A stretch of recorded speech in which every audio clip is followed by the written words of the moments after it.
I need you to look at a photo in your head for 1 second. Two F-150s. Same year, same color, same mileage, same price tag, down to the dollar. One of them is going to cross 300,000 miles and still be starting on the first try on a freezing morning. The other one is going to eat $3,000 of your money before you even get to enjoy it, and it will look, sound, and smell exactly the same as the good one when you buy it. You cannot tell them apart by looking at the truck. You can only tell them apart by looking at the engine, and that's the part almost nobody checks. I'm RJ.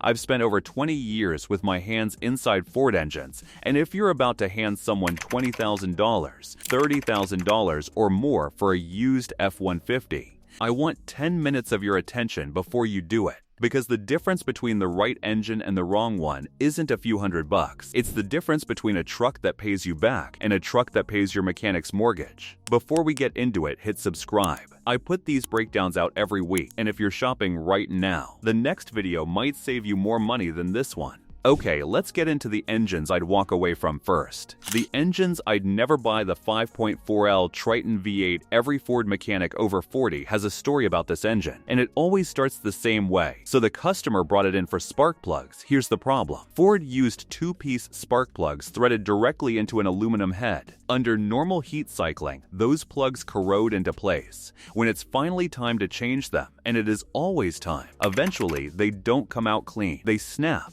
And when a spark plug snaps off inside an aluminum cylinder head, a $200 tune-up turns into a $600 per plug extraction job. Multiply that by 8 cylinders on a truck where the previous owner never touched them, and you're suddenly looking at a repair bill that rivals what the truck is worth. And that's before we even get to the cam phasers. The 5.4 shares the same oil pressure sensitive cam phaser design that plagued Ford's whole modular V8 lineup in this era, but on the 5.4, the consequences hit harder. When the phasers wear out at the same time as the timing chain, you're staring down $2,000 to $3,000, $500 in repairs on a good day. Left too long, that number climbs until you're doing math you don't want to do.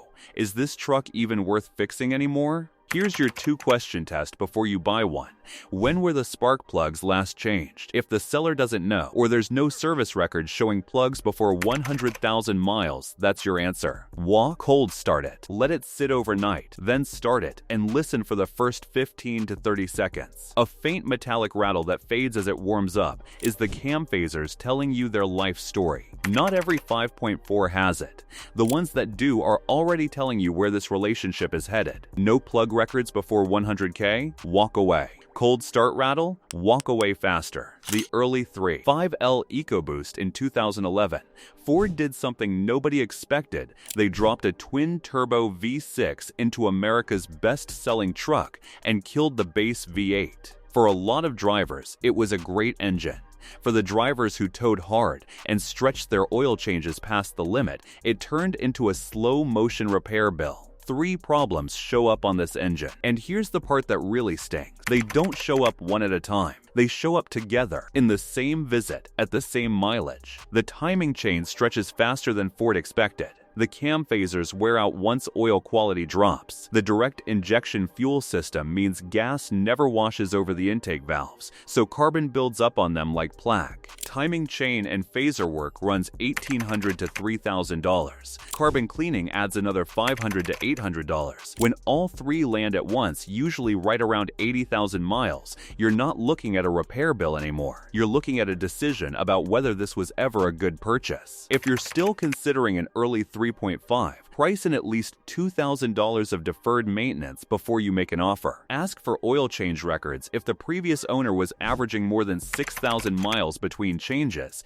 The timing system already knows it. And do the same cold start listening test. A rattle that fades on warm-up isn't a quirk, it's a symptom. My honest take, only buy an early 3.5 if the price is a steal and you go in with eyes wide open about what you're signing up for. The early 7L EcoBoost. This one is sneaky because unlike the other two, the 2.7 is actually a genuinely good engine in the right year. The problem is that a 2016 and a 2018 look absolutely identical. Same body, same badge, Same interior. You'd never know the difference standing in a driveway. But underneath the hood, Ford made a change in 2018 that quietly determines how much this engine is going to cost you over the next 5 years. The early 2.7 uses direct injection only, same carbon buildup issue as the 3.5, just slower because it's a smaller engine running less boost. Starting in 2018, Ford added port injection alongside the direct injection. That means fuel washes over the intake valves on every single cycle, and the carbon buildup that costs owners $500 to $800 every 40,000 miles basically stops being a problem. One single model year separates smart used buy from known recurring expense. Before you offer on any 2.7, open the driver's door, find the build date sticker on the jam, and confirm you're looking at the dual injection version. Don't take the seller's word for it, sellers don't always know either. Check the sticker every time. The mistake I watch people make every single week: someone finds an F-150 on Marketplace. Low mile, spotless interior, King Ranch leather, every option box checked. They negotiate hard, feel great about the deal, drive it home.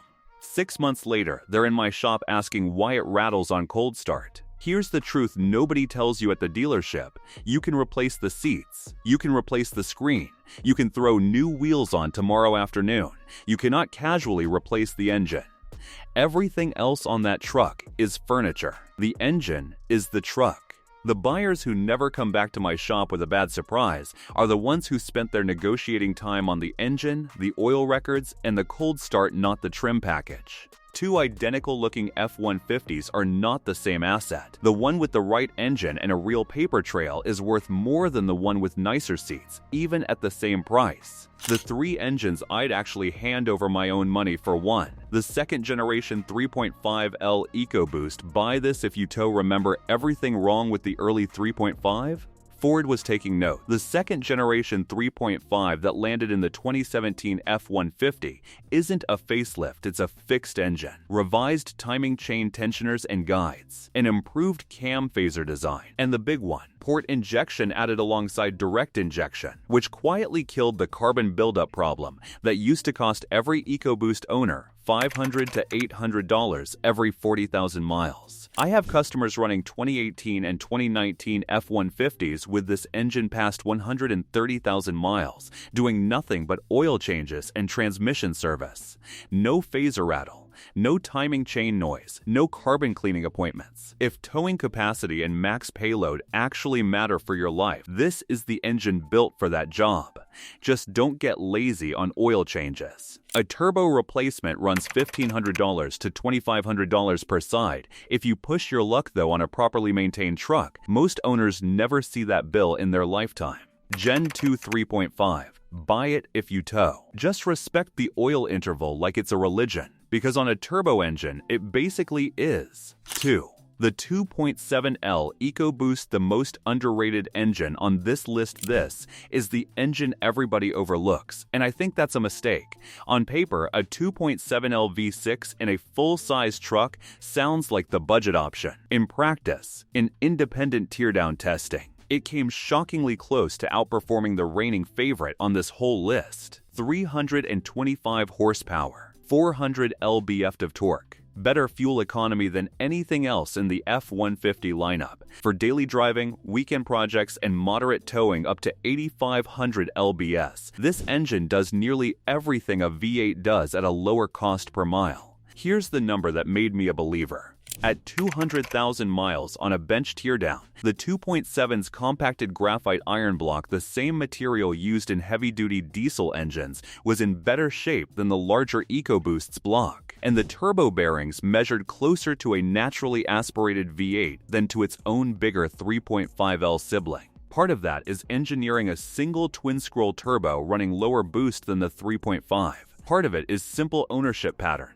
Most 2.7 buyers are daily commuters, not dedicated tow rigs, and 200,000 miles of commuting is a much easier life than 200,000 miles under a trailer. If my own budget were tight and I found a clean 2018 or newer 2.7 with real service records, I'd have a very hard time saying no. This engine had no business finishing this close to the top. 2007, 2018 and up, underestimated, underpriced, and better than its reputation. 3. The 5.0L Coyote V8, my personal pick. If someone handed me $30,000 tomorrow and said buy one Ford, I wouldn't spend a single minute comparing trim levels. I'd spend every minute hunting for this engine. Here's the thing that actually makes the Coyote win, and it's not what most people assume.